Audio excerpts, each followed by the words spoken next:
มาขังเนี่ยอ่ะเอาค้างไว้วันนี้แน่เป็นไก่น้อยแล้ววันนี้เอาศาสตร์มาไม่เท่าพี่ค้างไว้บนศาสตร์พี่เอาบ่สอบไม่เฮ็ดเวียกเด้อตู้น่ะคำไรน้ำบ่ทันเด้เอาเขาไปในบัดนี้เนาะบ่หายบ่เนาะบ่หายบ่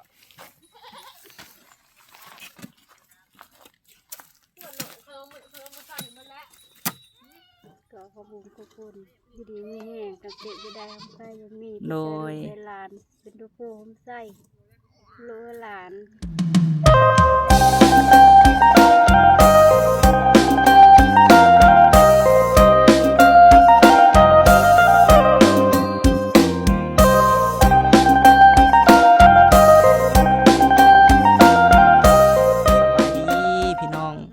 เบิดสุขุสุคนเด้อเนาะพี่น้องเนาะเขามาหาเอื้อยน้อยพี่น้องเอ้ยเปิดภาพมานี่เพิ่นได้เตาถ่านใหญ่เตานี่หันคือสิบ่ได้ใส่ดอกพี่น้องเอ้ยไม้โดนใหญ่แล้วนี่เพราะว่าไม่ใหญ่หลายแล้วเอาไว้ให้เอื้อยเพิ่นใส่เตาหน้าอีกเพราะว่าเฮาสิใส่ไม่ใหญ่เลยก็บ่ได้พี่น้องเอ้ยสบายดีเด้อน้อยเด้อโดยพันแล้วเลยเนาะออกมาวานนี่ฮะเบิดอะไรมันบอกโอ้สบายดีมีตู้คำเจ้าขึ้นมาอยู่พี่บาทนี่บอกร้านนี้เลยจะขึ้นยังไงแล้วก็ยิบที่เบอร์โดยมื้อนี้ยังสิไปหาโพดอยู่ดีตอนแรกเป็นวัดบ่คือสูบขี้มูกกึกๆอยู่โอ้ยเป็นวัดดีๆครับพอดีกินละบ่ยาค่ะยาก็กินแค่เดียวครับพอดีเอาทางออกซะกองเลยเนาะน้อยเนาะพอดีหายังรถหนึ่งบ่ที่บ่ทันแก่มาเอ้ยบ่ที่ว่าเจ้าเก็บหายังรถหนึ่งบ่ยังมีน้อยเดียวนึงคนมาใส่เบิดแล้วมันบ่เอาน้อยอันไม่ชมเชอีปะมาให้เจ้าบอกว่าวันนี้สิต่ออีกบ่นี่ค่ะโอ้มาอยากได้เตาใหญ่แท้นี่มาใส่อีกจัก2 รถก็ได้เนาะวันนี้หันเบาหลอดไปเอาให้เจ้าหรือบ่ใหม่ฮะผู้เจ้าสั่งน้ำลายจักรถเหรอเอ้ยสั่ง6 รถบ่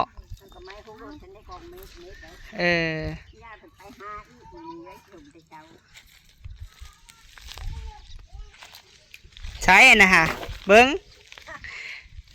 สั่งมาน่ะ6 รถบ่ที่สั่งมาเจ้าสั่งมื้อนี้น่ะ6 รถบ่ฮะบริจักขีบได้พี่น้องเลยคือความหมายสั่ง6 รถแต่เอามา3ยัง3บ่3บ่สูตรช่าง5บ่คือช่าง6จัก5จัก6นะเอ้อน้อยนี่เบิ่งทรงค่ะตั้งตัวนั้นคือว่า5ป่ะเจ้าสั่ง5แล้วเขามาให้3แล้วบ่3 รถแล้ว3แล้วบ่ก็ยัง2บัดนี่ฮะก็ยัง2ตัว2 รถน่ะบ่ทันจ่ายให้เพิ่นบ่แสดงว่ายังที่2 รถนี้เพิ่นบ่ทันมาให้แม่นบ่มื้ออื่นไปบ่ไปเก็บอีกค่ะไปมื้อนี้หาถ่าหาอยู่บ่มื้อนี้ฮะถามมาหับอยู่บ่เนี่ยได้กองทานได้กองแน่มื้อนี้กองทานโธ่มาแล้วผู้น้อยนี่ป้าโธ่ตะเอสบายดีน้องเหนียวคือมาแต่งสุดแบบนี้อันนี้ฮะ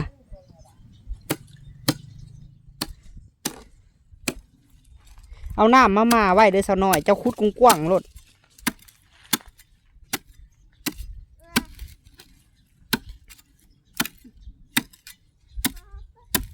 คุดตอกลักเนาะเนาะตอกไม่ลงโดยโอ้ปลาแก้วหันใส่เต็มรถให้เลยบ่วานนี่ค่ะหยัดใส่เลยบ่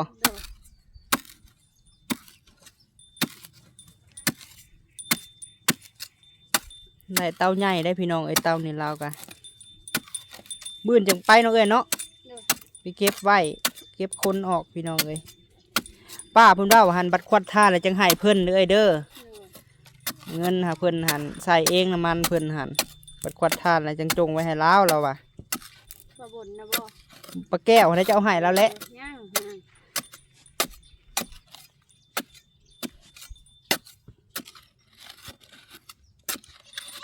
ของเฮากับบ่ทันให้เพิ่นเพราะว่าเพิ่นว่า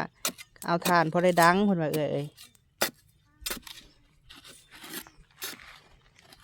กินข้าวแล้วบ่มื้อนี้ฮะ กินแล้ว ได้หยังให้ลูกกิน กินไข่2หน่วยแล้ว กินไข่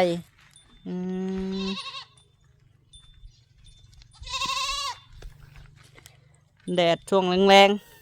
ๆใบอันนี้เพิ่นกับบริมีเนาะอันนี้ค่ะยังแต่ก้าน ใบเขาเบิดแล้วพี่น้องเอ้ย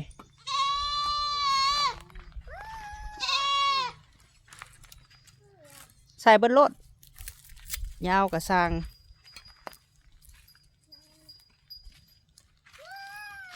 ติดต่อออกมาสองคางบ่นี่ฮะ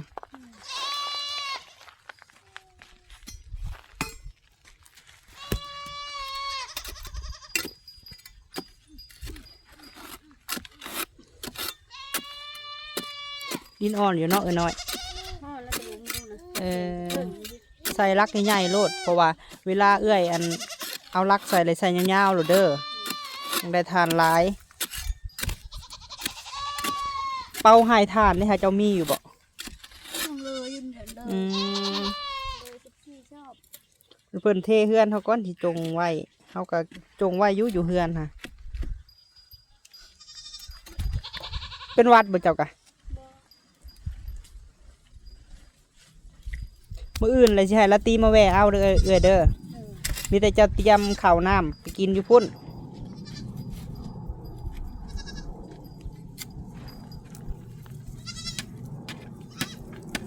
ไข่ก็ยังอยู่เนาะมีได้ค่ะ มีก็ยังอยู่ไปเบิ่งแท่งน้ำก่อนพี่น้องเอ้ยโธ่ตะเออีล่ะยายยนต์บ่เบิ่งในพี่น้องคนน้อยฮะ มุมแมวขนาดคนน้อยอยู่เตาถ่านจะถ้าเอาน้องเคยกับน้องสาวพี่น้องเอ้ยว่าสิมาย่อแท่งไปเหือน้อย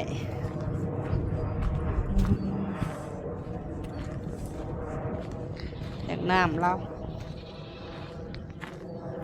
3 ก้อนเด้ก็สิประมาณนี้แหละเนาะความสูงประมาณ2 คืบพี่น้องเอ้ยจากหน้าดินขึ้นมาสิหามไว้ในพุ่นเนาะในนี่สิหามเข้ามาในพี่ผู้เดียวเขาก็หามบ่ได้เนาะต้องฐานต้องเคยสิเอาไว้จุดนั่นแหละพี่น้องเอ้ยว่ามื้อเช้านี่ให้ไม่จอยเนาะไปแก่ดินบล็อกมาให้พี่น้องเอ้ยนี่เปิดก็สบายเด้เพราะว่าล่างเรียบร้อยพี่น้องเอ้ยปกติหั่น700,000บัดนี้ขึ้นราคา1,400,000พี่น้องเอ้ยสบายเปลี่ยนอันนี้ให้ใหม่แล้วดิสั่งน้ำมาให้เล่าวันนี้ของเพื่อนนี่รุ่นนาพี่น้องเอ้ย1,000 ลิตรเนาะ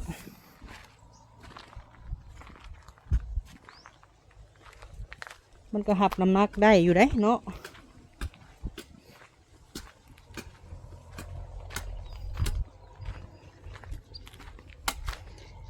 เจ้าบ่ทันมีบ่เอ่ยในผักปลูกค่ะเขาไปห้านแล้วสิซื้อมาใหายเจ้าเด้อจะจักได้ในผักหยัง ผักหอมผักกาด ผักหอมผักกาดผักหอมป้อมนี่บ่ผักบัวน้ำเนาะ โบเลย หาบฮดแล้วเนาะหาบน้ำขึ้นมาฮดเอาไม่ตู้เพิ่นยังเห็ดคังไว้ในเด้อเพิ่นว่ะ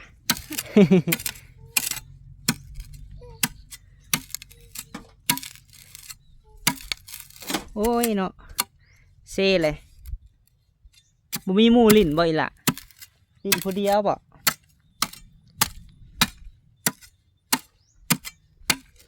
เป็นตู้แห้งอยากเฮ็ดให้เฮ็ดหลายๆรถหน่อยเอ้ยขายกะโฮมไว้ขายบัดเดียวเพิ่นว่าจังสิได้หลายสอบเนาะ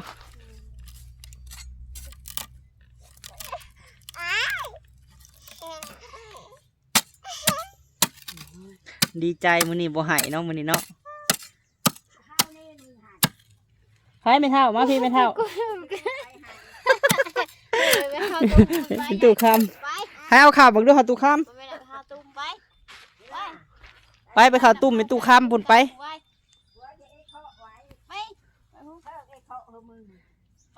ก็น้อยและเห็ดนะสิให้คำเก่งเห็ดให้ดอกอะไรไปป่าเลยเขาตัดไม้เนาะน้อยเนาะเอามาบังดูให้ไม่เท่าไปบังดูค่ะตู้คำเห็ดคอกไปเลยพูเอาซุ่มไก่บ่กวบฮะ เอาซุ่มไก่งุ้มไว้ตู้คำมากองไม้ซอยเสาน้อยพี่น้องเอ้ยงามละทับตีนทับมือคนน่ะแล้วก็มาเอาไปคือโคตรได้กองมันดีแม่โดยยากมากก็ช่วยญาติอยู่ในนี้แหละขึ้นผู้แหละเมื่อไหร่ผู้แหละนี่จะทับผู้คนนั้นกูก็อย่าไปชักโคตรเขากูแล้วกองพื้นบ่ไม่เท่าเจ้านะไว้แท่นี่เนาะสาวเอ็นนาผลสุดหมอลำเรื่องก็อยู่ตรงที่เขาเห็นไปหาอีไม้น้อยแช่มันเป็นปองอยู่ค้างไว้นี่บ่ออกบ่ไม่เท่ามันชีวิตบอกหูมันมึงดูนี่นะมึงนี่เด้อแล้วมึงเอาอายอยู่หันแหนความมึงอื่นกูจะเอามึงมาขังเนี่ยเอาค้างไว้วันนี้แน่เป็นไก่น้อยแล้ววันนี้เอาศาสตร์มาไม่เท่าพี่ค้างไว้บนศาสตร์พี่เอาไปเป็นในยันลุงน้องได้ไปมาแม่ก็แห้งใจพูดแล้วดีไอ้เฮาพี่มาพี่มาละมึงหันตู้ค้างไว้แล่นน้ำบทันแล้วไอ้ล่ะเป็นไก่น้อยแล้วบ่ฮะเป็นไก่แล้วบ่จ้าฮะอยู่หันแล้วอยู่หันเลยเด้อบ่สอบไม่เฮ็ดเวียกเด้อตู้น่ะคำไรน้ำบทันเด้เอา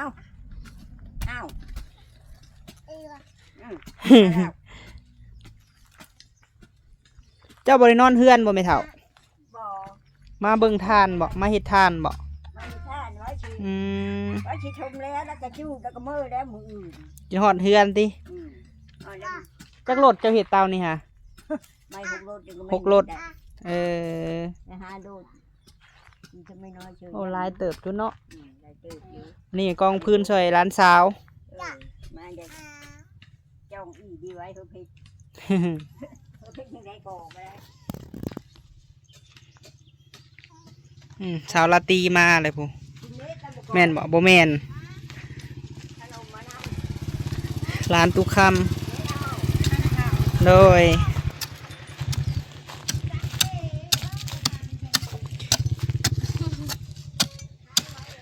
เอาน้ำถอกใส่หน่อยบัดนี้ฮะมันแข็งเนาะ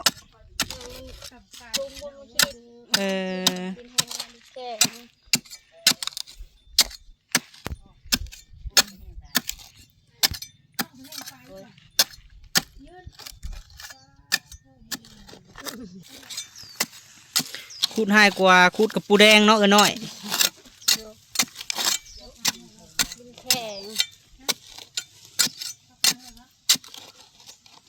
ตัดพื้นฮะ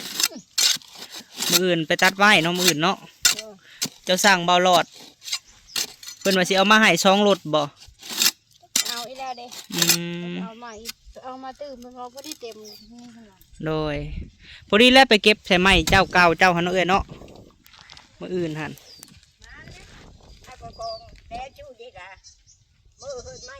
เจ้าหันได้ไปหาพื้นนี่แหละไปหาพื้นเฮาว่าสิไปมืออื่นได้ไหมเถ่าไปบ่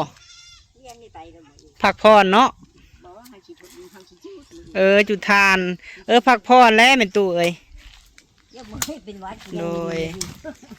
แต่ว่าก็ยังไม่ดี ไปบิ้งมาเช็ดหัวให้ได้ไหมเถ่าเอ้ยให้คำเก่งจอดหัวให้ ไม่นะ อยากได้อยู่บ่หัวเล็กค่ะ ไม่ได้ อยากได้แล้ววะ ไม่ได้ได้มากก็ขึ้นฮอดอยู่ยันงูว่ะ ยันงัวเข่าเนาะแม่นความเล่าวแหละพี่น้องเลยเอาบักหุ่งมาให้น้อยปลูกกันได้ไปเถ่าเด้อ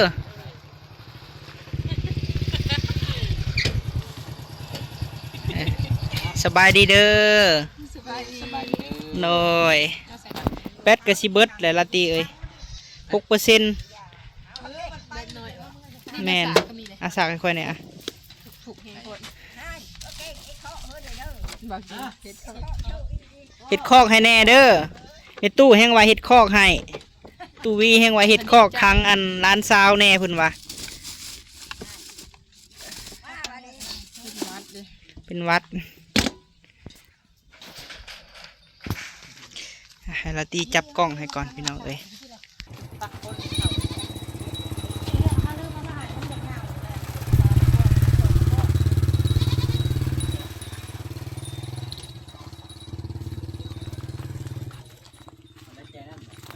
เขาไปในบัดนี้เนาะ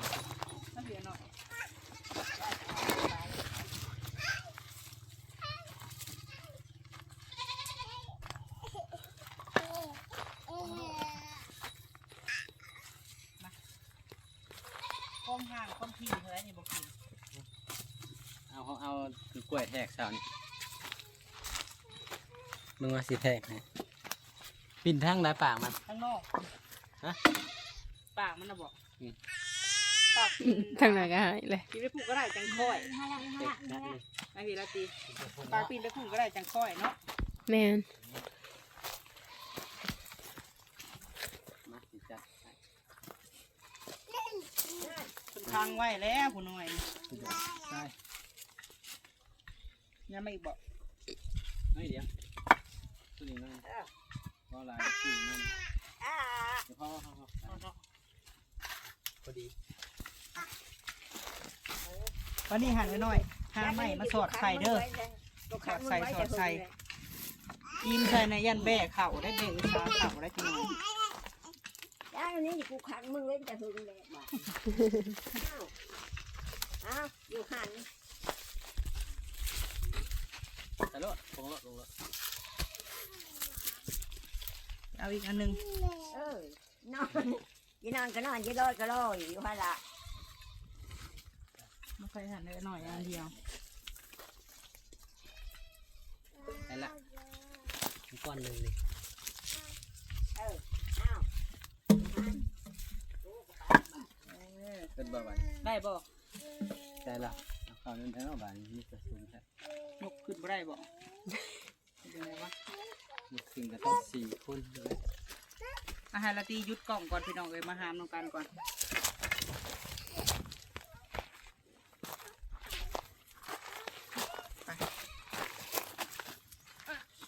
หามก่อนนะบัดนี้ หามก่อน แม่นได้แล้วบัดนี้ นี่แหละพี่น้องเอ้ยเห็นว่าเพิ่นเราก็อยากตัดพื้นแน่อยากเห็ดสวนน้ำเราสิหาซื้อในพักมาให้เราปลูกพี่น้องเอ้ยเอาเขาไว้ในสั่งน้ำมาให้เราก่อนเพื่อได้น้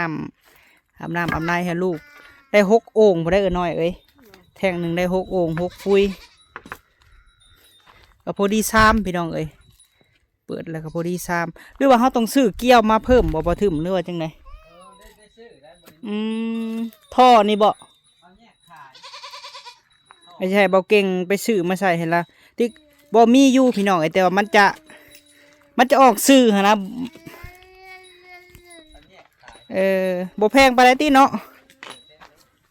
เวลาเปิดเอามาสิเด้งออกมานอกพี่น้องต้องซื้อเกี่ยวลงเพราะว่าเฮาก็ต้องซื้อแยกหั่นนะคือของตุกคำหั่นเนาะแต่ก็ใส่ได้ปกติแท่งเพิ่นนี่นาเฮาซื้อมาให้เมื่อวานนี้พี่น้องเอ้ยจักเท่าไรเนาะบ่แพงปานใดติ มือนี้เป็นแยกขายเห็นไหม อืม ค้างไว้แล้วบัดนี้ เขาค้างไว้แล้วกินเกิบบ่นะฮะ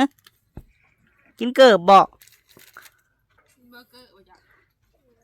คือกินเกิบอ่ะนะฮะ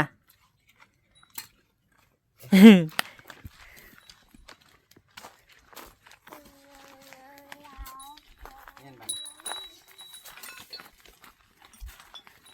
เรียบร้อยเนาะมีแต่สิหาอันสั่งน้ำก่อนพี่น้องเอ้ย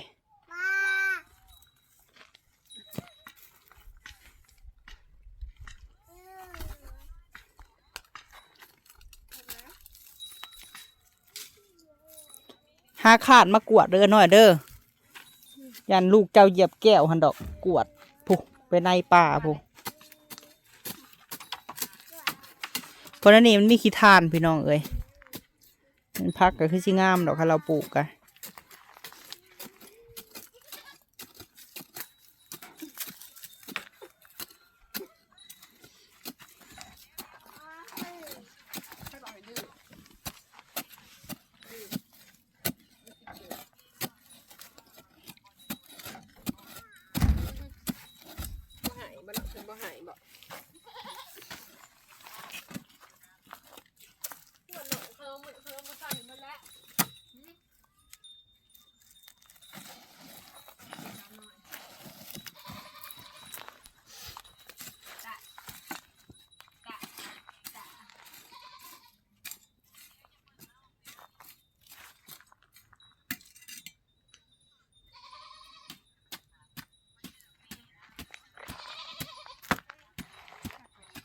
แต่บัดเอาน้ำมาแล้วให้เป่งเขาเอาน้ำเขาแล้วเป่งกินน้ำจะขู่2ขู่ขี้เหนียวข้าง ขี้เหนียวข้างอยู่หันเนาะ ในปากมันจะมีขี้เหนียว เขาสิสั่งน้ำให้เด้อเด้อจังหน่อยเด้อเอาซะเนาะเดี๋ยวมาอยู่พี่ก่อนสิให้ขอบบุญขอบคุณทั้งเมตู้ก่อนเนาะเพิ่นผู้เพิ่นซื้อแท่งน้ำแท่งในให้เอ้ยโดยสุดท้ายนี้เฮาก็สิให้เจ้าอวยพรค่ายคือว่าขอบบุญขอบคุณแม่ผู้ที่มีพระคุณหั่นนะผู้ที่เพิ่นระลึกถึงบุญคุณเพิ่นที่แม่เพิ่นซอย ฝากอวยพรให้เพิ่นแน่โดย ก็ขอบคุณขอบคุณอยู่ดีมีแห้งตั้งแต่จะได้ทำไส้ยังมี โดย เป็นหลานเป็นตัวโปมไส้โลหลาน โดยดีใจบ่บัดนี้ ดีใจ เอาถือว่าแม่ตู้กะอยากสุดซอยทางอันน้อยเข้ามาพี่น้องเอ้ยคือแม่ตู้เพิ่นว่าหั่นแหละเพิ่นก็ซอยได้ซ้ำที่เพิ่นซอย เลย ก็ตั้งใจแล้วบัดนี้เฮ็ดทานเฮ็ดหยังก็ตั้งใจหาเลี้ยงลูกเลี้ยงเต้าแนวใดมันสิได้อยู่พอกินก็เฮ็ดไปเด้ออันใดบ่จบบ่งามก็เบิ่งเอาหั่นแหละในเฮือนในซานบ่อยู่บ่เศร้าก็ให้เบิ่งเอาแม่ตู้ก็ซอยได้ซ้ำเพิ่นซอย เลย โดยเอาซะเนาะคลิปนี้ก็สบายดีเด้อเด้อโดยเอาให้เราเฮ็ดเวียกของเราก่อนพี่น้องเอ้ยเวียกเฮ็ดงานปลูกผักเพิ่นก็ได้หาซื้อในผักมาให้เราก่อน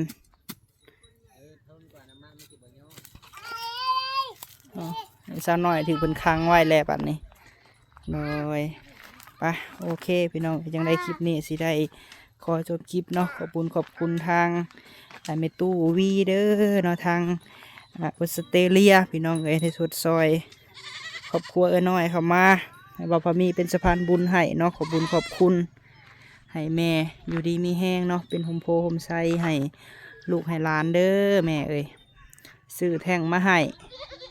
เพิ่นก็สิได้ปลูกผักปลูกหยังพี่น้องเอ้ยบัดนี้ก็โดยไปสำหรับคลิปนี้พี่น้องเอ้ยขอจบคลิปก่อนเนาะพบพ่อคลิปหน้าเด้อเนาะสบายดีพี่น้อง